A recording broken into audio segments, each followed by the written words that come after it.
सच्चिदानंदाय विश्वोत्पत्ति आदि है तवे तापत्रय विनाशाय श्री कृष्णाय वयम नमः। सर्वे श्रोताजनों ने जय श्री कृष्ण।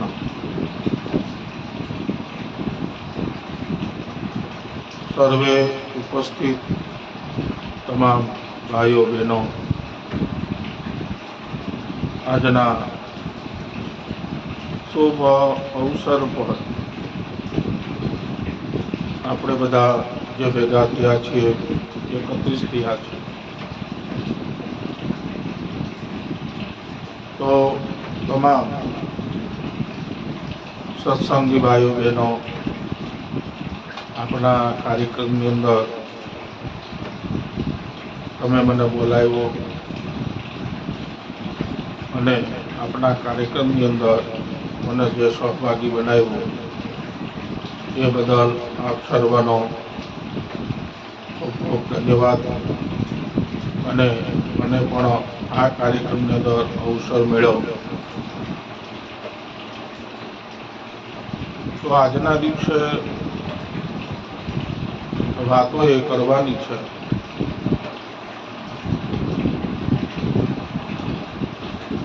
કે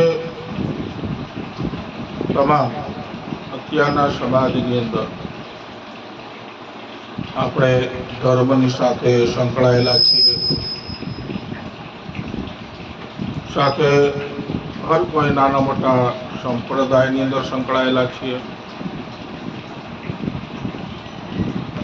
ધર્મ સંપ્રદાય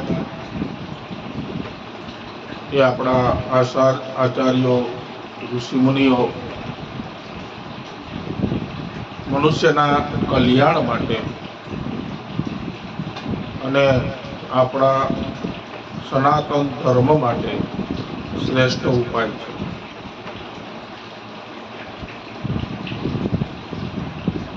ધર્મ કોને કહેવાય, સંપ્રદાય કોને કહેવાય,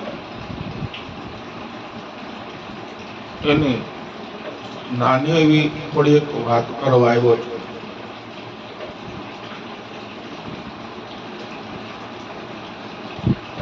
તો સત્કાર્ય કરવા, દૈવી જીવન બનાવવું, આપણે સત્માર્ગે ચાલવું, આપણા સંતાનોને સંસ્કૃતિનો વારસો આપવો, એના જીવનની અંદર સારા સદવિચારોનું સિંચન કરવું, આને સત્કર્મ કહેવાય। કોઈ દુઃખી જીવાત્મા હોય એવા વ્યક્તિને ભગવાનની શક્તિ પ્રમાણે આપણને જે કંઈ પણ પ્રાપ્ત થયેલું છે તો એના જીવનની અંદર આપણે મદદગાર થવું, એને ઉપયોગી થવું, આ સત્કર્મ છે।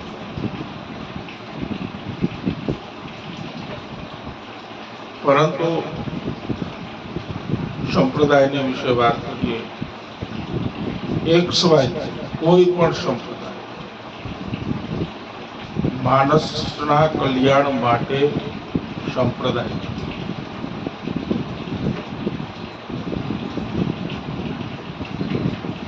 તો સંપ્રદાયનો અર્થ શું કે સમ વત્તા પ્રદાન, જે એકતા નિર્માણ કરે એને સંપ્રદાય કહેવાય। સમાજ, કુટુંબ, પરિવાર આજે વિખાયેલો છે, આપણી સંસ્કૃતિ વિખાયેલી છે। આજે ભાઈ અલગ અલગ બધા વિખાઈ ગયેલા છે એ સમાજને, કુટુંબને, પરિવારને, નોખા થયેલાને બધાને જોડવું એને સંપ્રદાય કહેવાય। અલગ પડેલા લોકોને જોડવા એને સંપ્રદાય કહેવાય। પછી XYZ ગમે તે સંપ્રદાય, સંપ્રદાયની અંદર પરમાત્મા એનું એક જ સાકાર સ્વરૂપ છે. પછી ગમે તે દેવને માનતા હોય એ આપણા ઈષ્ટ દેવતા છે. સ્વરૂપ એક જ છે. પરમાત્મા મૂળ સ્વરૂપ એક જ છે, પરંતુ ભગવાને જેવા જેવા રૂપ ધારણ કરી એના ભક્તોને જે સ્વરૂપે દર્શન આપ્યા એ આપણા ઈષ્ટ દેવતા છે. જે મૂર્તિની અંદર આપણું મન એકાગ્ર થયું એને ઈષ્ટદેવ કહેવામાં આવે. પછી કૃષ્ણ પરમાત્મા હોય, ભગવાન શિવજી હોય, પછી આદ્ય શક્તિમાં અંબામાં હોય, ગમે તે હોય, એક સ્વાય.